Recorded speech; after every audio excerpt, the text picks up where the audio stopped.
Coming up, we catch the ongoing Walt Disney World Monorail track cleaning in progress, Cinderella Castle gets some new changes ahead of the 50th anniversary, and we take a look inside the Polynesian Resort Moana room refurbishment. All that and more on the way. This is Mickey Views News. All who come to this happy place, welcome. Now I'm the king of the swingers, oh, the jungle VIP.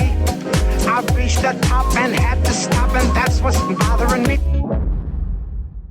First up in the news today, we've got a big exclusive story, at least to me. Last week, I couldn't get a reservation for the Magic Kingdom. The Park Pass situation, it's been totally filled up. There's been a lot of people in Walt Disney World. So what I did instead is I was bouncing around the resort hotels in the area, getting footage of stuff for this video. And as I was leaving, after it got dark, I was walking to my car. I looked past it across World Drive to where the Epcot monorail line splits off from the TTC and heads south. And on the track are all these lights. There is a maintenance vehicle there with water coming off of it, all this mist. In a way, it sort of reminded me of the Harmonious Barge fountain testing footage I had broke on Twitter a few days previous there with all that mist going everywhere. But this was way better than that. So I got my telephoto lens out and I captured this here for you guys. Here you go. Some extremely rare footage of maintenance workers power washing the monorail track by hand. We made a video on Disney's new initiative of cleaning the monorail beams a year ago, and during the lockdown and even since the parks have reopened, since the Epcot monorail hasn't been running, Disney's been working on this, and they've cleaned at this point a huge section of both the Epcot line and the resort loop. The reason this footage is so rare is because, well, you're seeing why right now. What you're seeing here is at least a good 20 years of whatever that stuff is that collects on the monorail track and everything concrete in Central Florida, all that mold and mildew being blasted off there. A very oddly satisfying sight to behold, seeing that long hidden limestone track on the Epcot line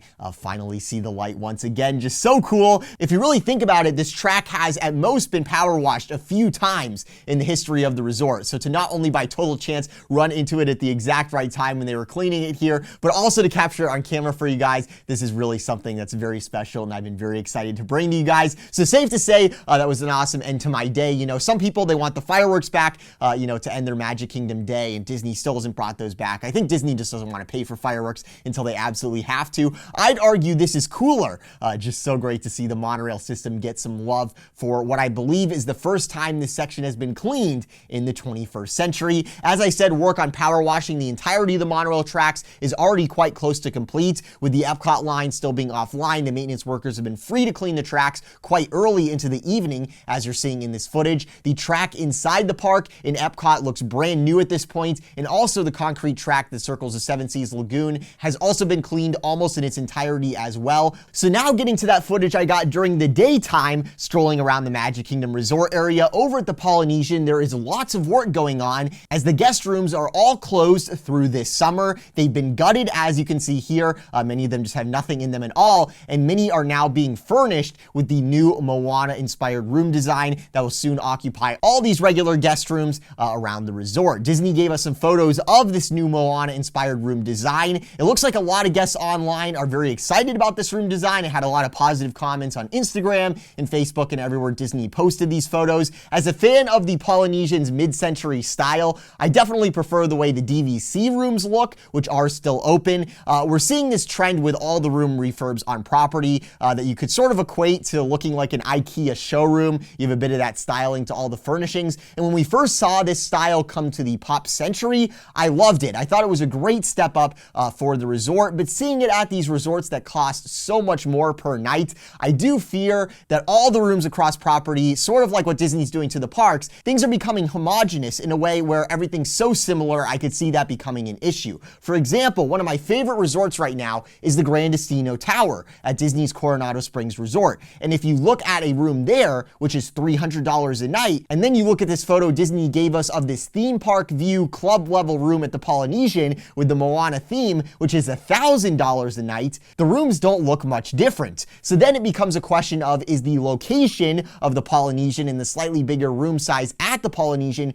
worth an extra $700 when you could get a very aesthetically similar room at a newer resort that's a 5-minute bus ride away from everything on property for so much less? I really do like a lot of these room refurbs that Disney is doing right now. As someone who, when I do stay on property, I try to get the best value I possibly can. Something like the Pop Century or the Grand Destino, these These rooms are awesome. You know, they're very modern, they're very up to date. But for those looking to splurge on a vacation, the way the deluxe rooms seem to be going, they don't seem all that different from those much cheaper options. And also consider at the same time that Disney's homogenizing the look of all their resort hotels from deluxe to things that are very cheap, the value resorts, they're also taking away a lot of the perks that come with all the resorts, the perks of staying on property, things like Disney's Magical Express. And as Disney continues to do that and make all the rooms look the same across property, it is making the case for just staying off property a lot more viable, right? I feel like, you know, something like the Polynesian that's so unique, the aesthetics it's had in the past, it's just something that nothing off property can even come close to. So going this way where it definitely has a more IKEA look, I'm not sure if that's the right decision, but it does seem like a lot of people online are very excited about these rooms, and we are talking about aesthetics here. So while I might be a purist for the original mid-century tiki style here, it doesn't seem like everyone else is. Seems like a lot of people are very excited for these Moana themed rooms, and as they say, the customer is always right, so we'll have to see the long-term bookings here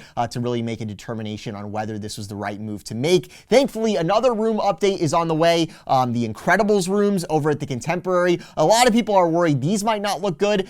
Blog Mickey actually got some photos recently of the curtains of one of the rooms that's already been done. Those are supposed to be mid-century style here, so I am actually pretty excited to see how those turn out. I'm hoping they do the Incredibles theming a little more subtly than they did with the Moana here, but I guess we'll just have to stay tuned for that. The other thing of note at Disney's Polynesian Village Resort, the original monorail station has been completely demolished at this point, and the concrete forms for the new station are in place, and the concrete is being poured for it as we speak. If you look at the concept art for the new Polynesian entrance, the new Port Cochere, you might be wondering why Disney did all of this, taking down the old monorail station, because it really looks like it's just an aesthetic update to the original station. The shape of the station seems pretty much the same. I believe the reason that Disney is completely rebuilding the station is actually for structural longevity reasons. I believe the original station was just made of wood, and now as you can see, this is going to look much the same, but in fact, it's going to have this very strong concrete core. It's all about making the station last a whole lot longer. That's not something Disney said for sure. That's just my speculation there, but I do believe that is what we are seeing here. Taking the monorail around to the Magic Kingdom, right now the park is booked up every day on the reservations for annual pass holders, so the closest I was able to get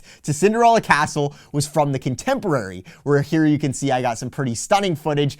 Looking at the castle here, the left turret, when I filmed this, actually had a different paint on it than the right turret did on the front of the castle there at the time. And looking at these newer photos taken inside the park, you can see now most of the turrets on the castle have been painted this new royal blue color, which we broke the news of on the Mickey Views Twitter account right as work was getting underway. This is not actually iridescent paint this time. This is different and should contrast a whole lot better with the ornamentation coming soon to the turrets, as well as just look better in the sun in general. That reflective purple color really did not look very good in the sun, and sort of made the entire castle a little bit more muted in its color. Now it's going to contrast a lot better. Recently, Disney did a video talking about the castle, and an Imagineer verbatim called it rose gold. That is actually what the castle is being called, and in this video, they show some castle bunting that they're working on, which has slowly started coming up on the sides of Cinderella Castle, being installed in the park itself already. I'm pretty surprised they're putting this all up so early. The big ornamentation on the front has yet to go up.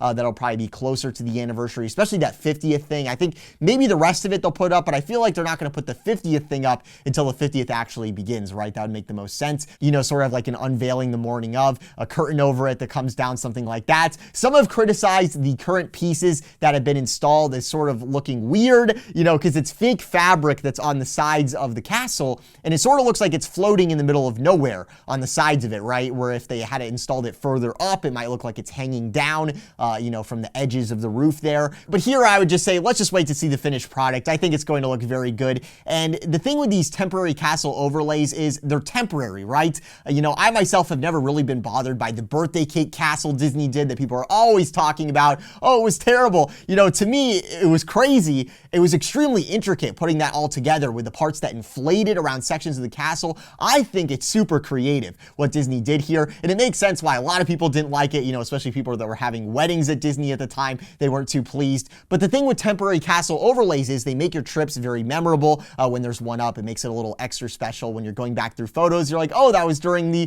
25th anniversary of Walt Disney World. wow, look at that castle. And unlike what's going on over in Epcot, where we can be pretty sure this is the stuff that we're going to be looking at for the next 30 years, in the case of the castle overlays, we know what they're making here is temporary. And also, unlike the very loud birthday cake castle, they're really trying to make it work with the existing styling that you have in the Magic Kingdom, giving the castle an even more royal finish for this huge anniversary, hence that royal blue paint that they are putting up on the turrets right now. Let me know what you guys think about all of that. Last up today, over at Disney's Hollywood Studios, this is pretty exciting. You know, it's something that's not big news, but it's exciting. Disney has been working for months now on new lighting on top of the Chinese Theater, currently home to Mickey and Minnie's Runaway Railway. This look, I believe, is something that Imagineering has wanted to do for a long time to add that Hollywood movie premiere vibe that sort of goes together with the Mickey and Minnie's Runaway Railway neon sign, which is awesome. And here we have the return of the spotlights to the Chinese Theater that light up in the sky and move around, adding some more kineticism and height